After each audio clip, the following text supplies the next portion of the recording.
Okay, first what I want to show you guys is a map that I have hanging on my wall. And it was originally in the Boston Public Library. As you can see, the Boston Public Library stamp. Now this map is from November the 15th of 1892. As you can see here, it says scientifically and practically correct as it is. And you can see the flat earth itself, and also you can see the ice wall around the flat earth. And that ice wall was named by the explorers who found it for thousands of years. Okay? And it's, like I said, it's scientifically and practically correct. You have morning here, you have noon here, you have evening here, and you have night here. Now I want you to notice in Roman numerals we start at 1 and we end at 12, and then we start over again.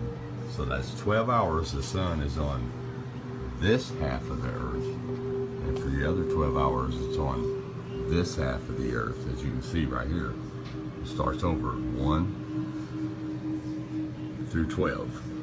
Now a lot of people don't understand how the seasons work, but it's very, very simple. It tells you right here. Here's the winter solstice of December. Now, this right here is the North Pole. This is the center of the earth. This is the sun. Now, you notice how the sun is way out here? Okay, now let's go over here to the June solstice, which is the summer solstice. Notice how the sun is in closer. Right here, it's further out. And here, it's in closer. So here's how your seasons work. Now, if my finger is the sun, in the summer solstice, the sun is moving in a closer orbit, a circular position. So in the United States, which is where I live, well, the sun is going over this during the summer. So it's hot here because the sun is right over you. And that's why in the Arctic, you have the 24-hour sun, because and the days are longer. You know why? Because the sun comes back around a whole lot quicker and the nights are really short. Now in the winter time, which right here, as you can see, the sun moves out. So when the sun moves back out here, well, it's making a longer circular, so that's why your nights are longer. It takes the sun a lot longer to get back around here, and the sun is way out here instead of right here. So in the summertime, the United States is hot. Okay, but in the wintertime it's cold. You know why? Because the sun's out here making its circle. It's very, very simple. Very, very simple. Now I want to show you a 1933 map that I also have. And this was the Hammond's Air Age map of the world. Now what I want you to notice is that it's identical to the flat earth map. If you guys look at that really, really good. But also, here's what I really want you to notice. Notice how it says Antarctica up here, and then you have this white ice ring around it, which is the ice wall. And then down here at the bottom, it says Antarctica. So there's your ice wall with the longitude and latitude and the time zones marked on it. And these red lines that you see were the fly zones across the flat earth in 1933. Now, things hadn't been hidden yet in 1933. Now, in 1958, the Antarctic Treaty was signed, which banned all these maps that told the true world. For 5,000 years, this is all the maps that all the sailors, all the airplane pilots, everybody went by. And all of a sudden, when NASA came in, the governments came in, they took all this stuff out because they hide history. They don't want you to know the truth about things. Now, also I have a map from the 1700s, and this is an Australian map. Now check this out.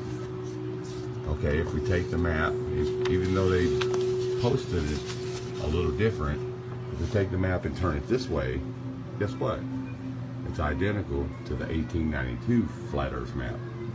Just want you guys to see that. It's very, very simple, guys. Very, very simple. You've been lied to. You can either accept it or not accept it. If you don't want to accept it and keep living in your illusion, that's fine. But I just showed you proof of all the maps before 1958, when the Antarctic Treaty was signed by all the governments of the world to hide where we live. So it is written in scripture right here in the book of Enoch, which is chapter 72, verse 37. It says, as he rises. Now in the Bible, he is the sun and she is the moon. As you can see, it says he rises, so he sets and decreases not and rests not, but runs day and night, and his light is sevenfold brighter than that of the moon.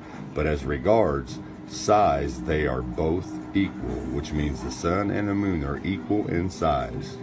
Okay, now we're going to flip over here to chapter 77, verse 3 out of the book of Enoch from the original Bible. And it says, now we're still talking about the sun and moon. It says, these are the two great luminaries. Their circumference is the size. It's like the circumference of the heaven. And the size of the circumference of both is alike, which basically is telling you they're both the same size. The sun is not 1,000,000 times bigger and 93 million miles out in space. And the moon is not 237,000 miles out in space. They're both the same size and the same distance away. That's why your common sense should tell you when you look up in the sky and they both look the same size, that's because they are. Now the last thing I want to show you is this right here. Now this is in the book of Deuteronomy, actually Deuteronomy 34, the last page right before the book of Joshua in the Bible. Now you're not going to find this in the modern Bible, but if you can find any Bible before 1958, back when they showed pictures in the Bible, here's what you're going to find. This is what you see right here. This is the flat earth. You have the waters above the firmament, you have the firmament of the heaven, and you have the sun and the moon underneath that firmament. And then as you can see right there to your left and right, those are the ice walls on the outer side of the earth. And then your Sheol, which is down at the bottom, which of course is in Hebrew is hell. So before you guys, a lot of globers get on and says, oh, well, the Bible doesn't say the earth is flat. Well, you know what? Look in a Bible that's not modern. Look in the old Bibles before the governments went in them and cut them out. Just do a little research. Thanks for watching, guys.